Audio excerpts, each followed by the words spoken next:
I'm going to make it just a general something that's screaming. It's for you. You guys make some noise if you got love for Daniel.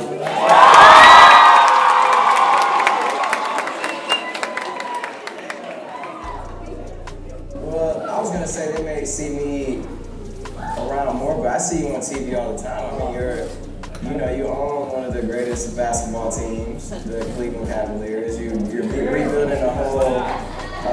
rebuilding a whole city of Detroit, basically. The downtown Detroit. You're doing major moves that I even have to look up to and respect. So I appreciate all you're doing for the city. And you guys make some noise one more time for us.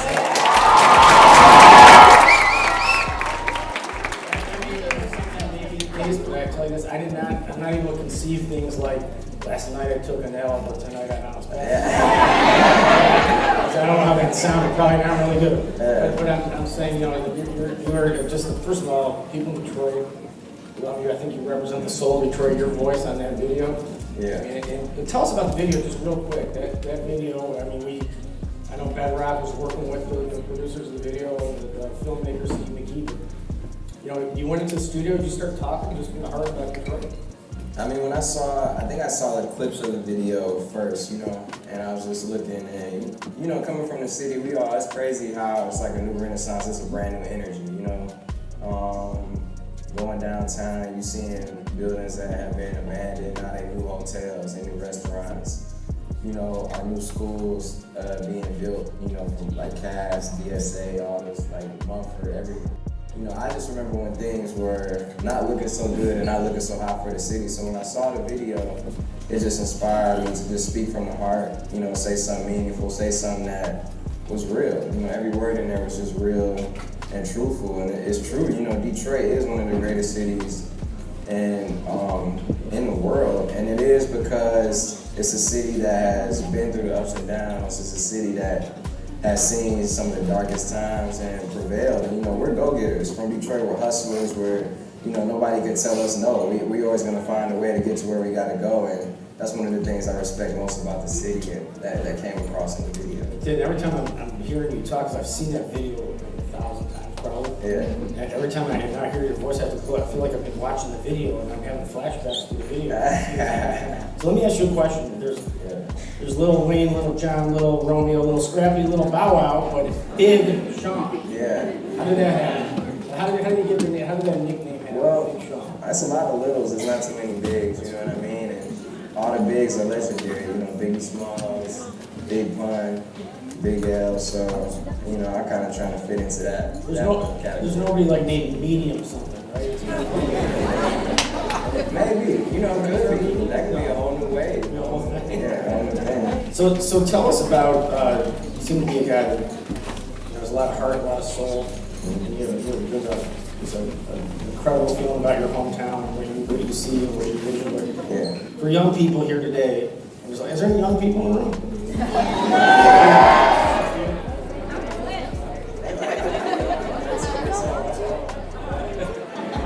I'm 16 years old.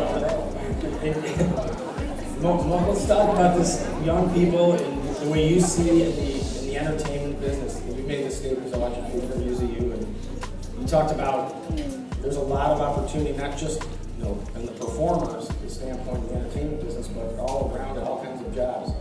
People doing this gentleman's doing here with the camera, whatever it might be. Yeah. There's a lot of talk about those opportunities. One thing I learned being in the music industry, and you guys saw my mom out here talking. Make some noise for my mom. Really.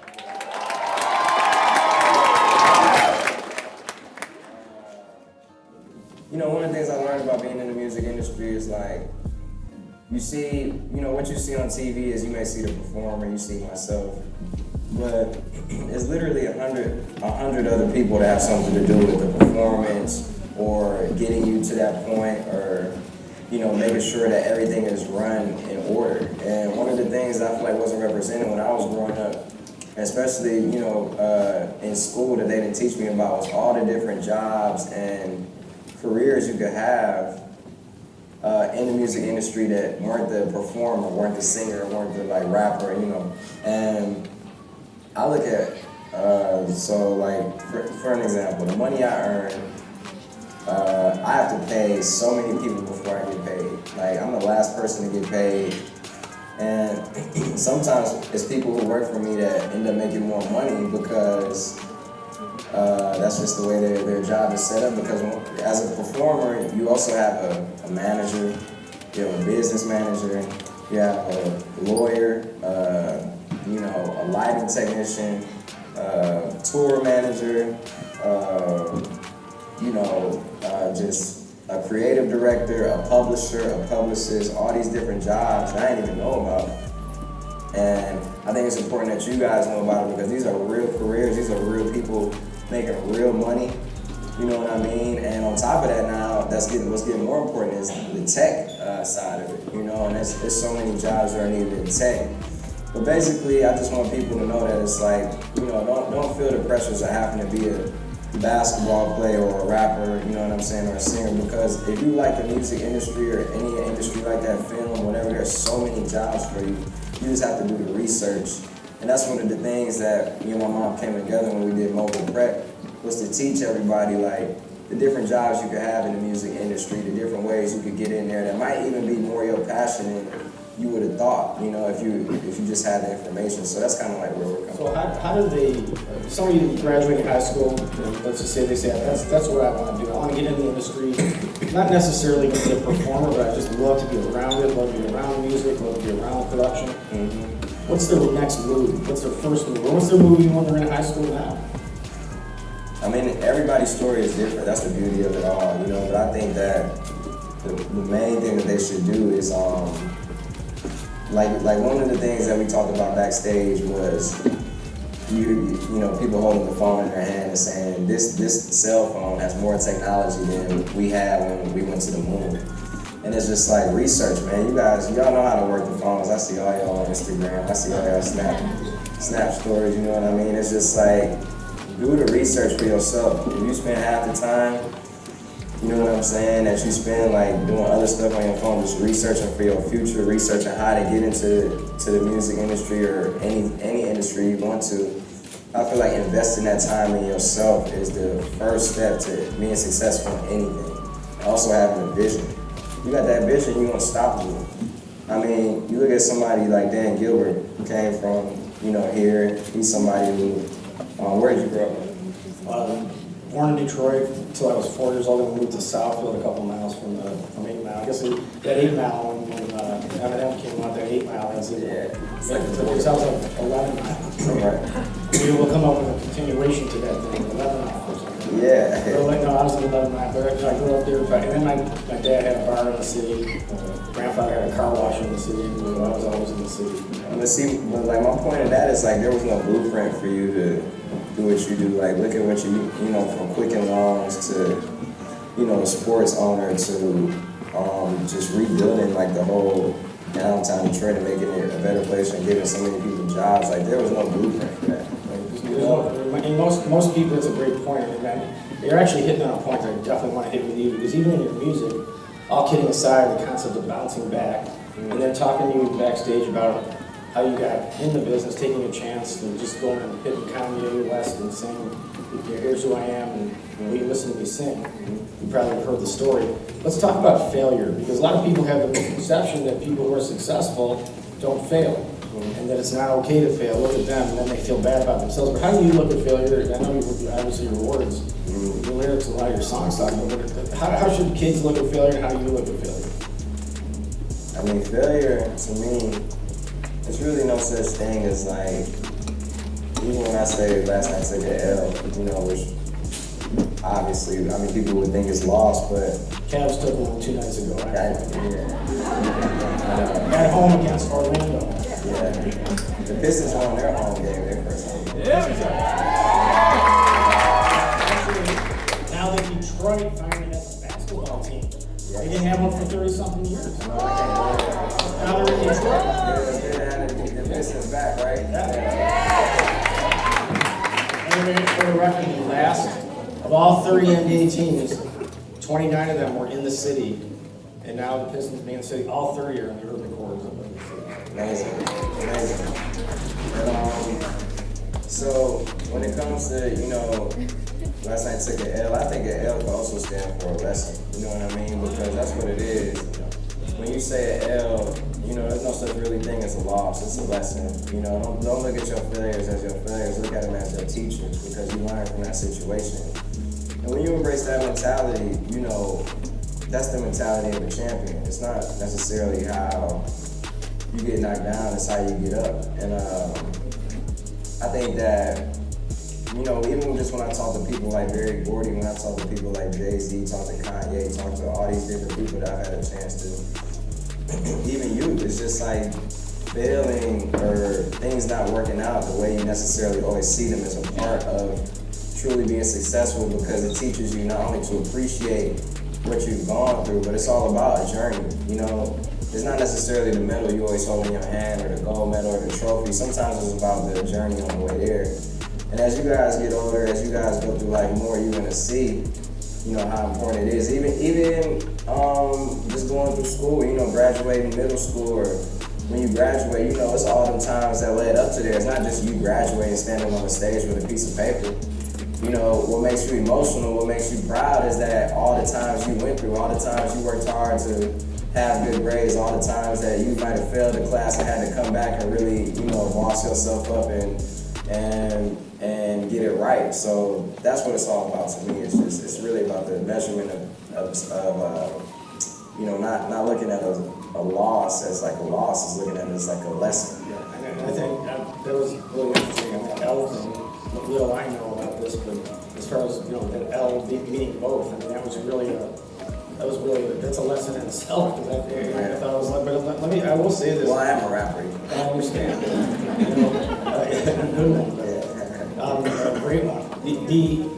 You guys in your life, and I want to say this too, and add on top of what Big Sean here is saying, is that you're not going to regret any failures you ever had. You'll regret one day that you didn't take a chance on doing this, or didn't take a chance on doing that. And that's, too many people are afraid of what they perceive the thing as a loss. And really, if you think about it, if you do something or make a decision or take a chance on something, it goes well, great. Okay, if it doesn't, like you just said, you're going to learn a lesson from it. Yeah. Big L on a lesson.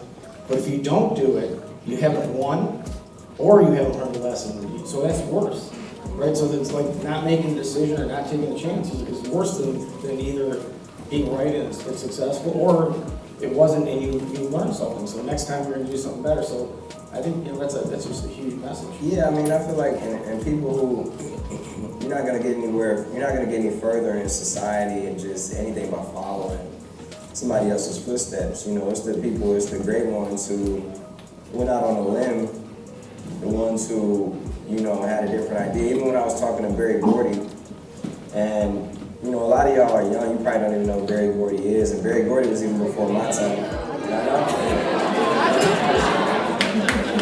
Hey, I applaud y'all for that because, you know, I was talking with my mom and we was like, oh, they might not know, but for y'all who don't know, Barry Gordy was responsible for the biggest music, Motown, you know, the biggest music phenomenon to ever happen in the music industry, straight up from Detroit. Responsible for Michael Jackson, Jackson 5, responsible for Marvin Gaye, Stevie Wonder, Smokey Robinson, The Supremes, Temptations. I mean, the list goes on and on. Diana Ross. And one of the things he told me was, you know, he's older now, and he's still looking good though. He's like in his, I'll be 80, early 80s. And one of the things he told me, he was like, man, I feel that every single thing I ever did since I was 29 years old, right? And I was like, man, like, that's like, you know, I'm 29 years old, and so for him to say that, it was just kind of like, I can't believe that, you know, you failed at everything you did, but at the same time, when you look at Barry Gordy, you would say that's the most successful person you've ever met and ever seen. So that just taught me not to be so hard on myself, you know, and if you do make a mistake, I feel like the biggest thing to always remember is to forgive yourself. You know, that's the biggest part of progressing, is forgiving yourself, not beating yourself up. But just remember, you know, it takes time, it takes lessons to get to where you gotta go. And, you know, Barry Gordy, he felt at everything, so he was 29, and you guys got a way of a head start than that, you know what I mean? You can start getting it right now, so. 29 probably seems old to some of you guys, but life's like a roll of toilet paper. The more you get in it, the faster it goes. I'm telling you. And here, that's what he's doing. So, yeah, he's good. I can tell you. Okay, you know, the thing is though, here's the key thing to failure. Just, I think that we have a special person who's going to come out and expand this interview a little bit more. But here's the thing. If you're afraid of failing, here's the whole thing. I just want to make sure I get the point. I think the point Big Sean's saying, and I'm trying to also emphasize, if you're afraid of failure, then you're never going to take the chance, and taking the chance to get you to where you need to be. That's the whole thing. It's you don't purposely try to fail, of course, but everybody's a human being. Everybody's going to fail. I'm failing every single day, right? All you do is read the newspaper. You see that? I'm saying, you know, just all you have to do is stay true to yourself and to not be afraid of failing, because failing is a learning thing. You're going to be ahead. So you know, that's a huge message in the music too. I studied it all last night. Yeah, absolutely. 2 in the morning. Absolutely. Something counting stacks. Yeah. I don't remember every word yet. I'm trying. You know a lot about counting stats. So, But you know, I also just wanted to say that it's a pleasure being able to come out here with Dan Gilbert, to see you guys. You know, it's an honor just coming up from Detroit, being here, and you know, being able in a position to sit on the stage with Dan Gilbert, man, that's a real major. I feel honored to do it. And let me ask you a question. When you were in a call center, you worked at a call center in high school, yes? Yes. Wait, you were selling fake arms or something? So I was selling so we would call. First of all, make some noise if y'all ever had a summer job. Y'all got.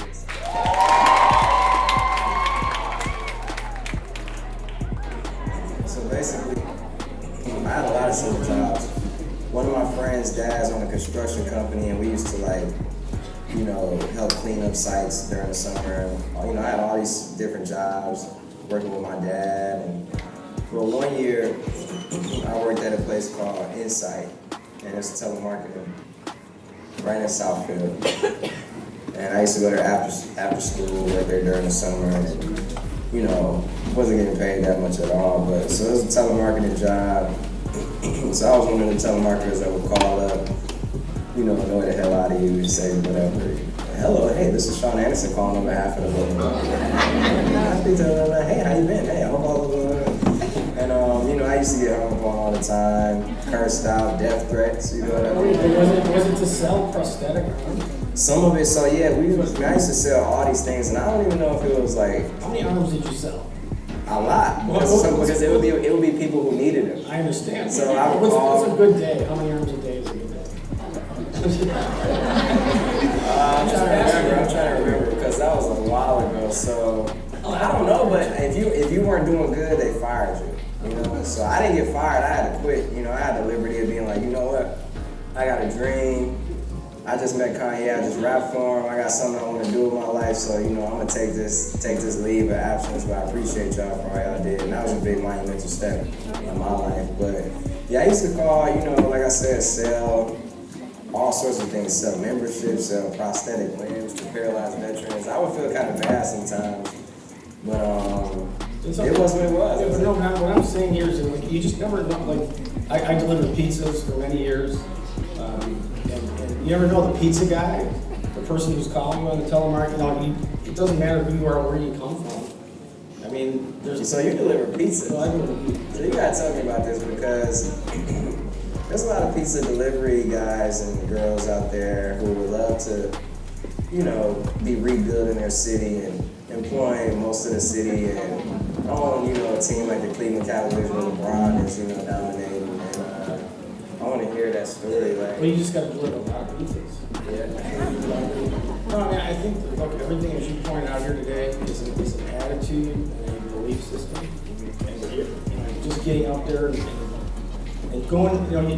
Look, not everybody in the world is going to do all these things you see. Not everybody, but anybody can do anything. Is my point. Anybody can take a shot or a risk at anything, and you'll find your way as long as you're willing to now. You're willing to fail. You're willing to be. It's okay. I can make mistakes. You're not going to get up and the first at bat hit 4 home runs, but you're going to get up. I mean, You know, if you did that one decision you said when you, at the radio station, I think it was, when you went out to Kanye West, and you asked him what to listen to, rap or something, you know, if you didn't do that, if you didn't, look, you could have been totally humiliated because get back out of here, I want to see your face ever.